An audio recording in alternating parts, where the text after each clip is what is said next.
पीहू के जाने के बाद शांतिपुर गांव फिर से सुंदर, शांत और लोग हंसी खुशी जीने लगे थे। एक रात गांव में एक शादी हो रही थी। पूरा गांव शामिल था। सब धूमधाम से शादी मना रहे थे और तभी गुड़िया जमीन में लेटे हुए आती है और अचानक उठकर सीधा दुल्हन को खा जाती है। ये देखते ही लोगों के बीच में अफरा तफरी मच जाती है। कोई भागता है, कोई चिल्लाता है और वो गुड़िया खड़े होकर एक बच्चों जैसा गाना गाती है और फिर एक के बाद एक सबको मौत के घाट उतार देती है और फिर वो गायब हो जाती है।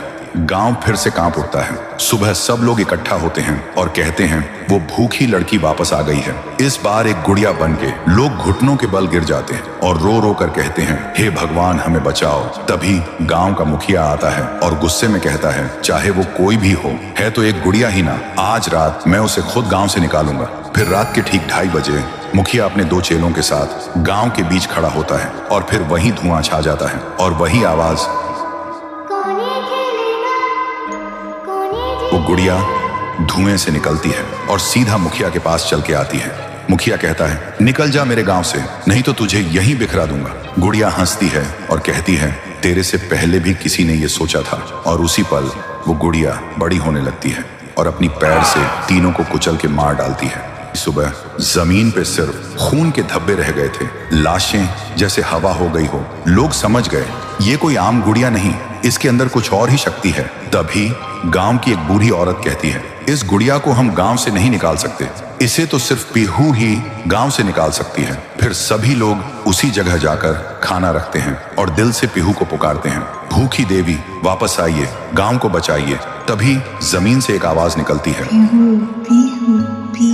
और मिट्टी से बनने लगती है, पीहू। लोग चिल्लाकर कहते हैं, देवी हमें बचा लो।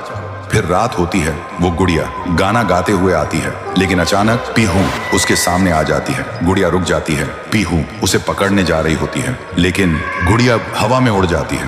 पीहू भी उसके पीछे उड़ जाती है और अपनी आंखों से आग छोड़ के गुड़िया को जलाने की कोशिश करती है, लेकिन गुड़िया एक धुएं में छुप जाती है और फिर अचानक पीहू के पीछे आके उसे एक जोर का वार करती है। पीहू आसमान से जमीन पे आ गिर जाती है और फिर वो गुड़िया पीहू की शक्ति छीनने लगती है। पीहू की ताकत धीरे धीरे गुड़िया के पास जा रही होती है। कुछ देर बाद पीहू जमीन पे गिर जाती है। जब वो उठती है तो देखती है उसका शरीर धुंधला हो गया है और जब वो अपने आप को छू रही थी तो हाथ उसके शरीर के आर पार जा रहा था। वो वहीं गिर के रोने लगती है और जोर से चिल्लाती है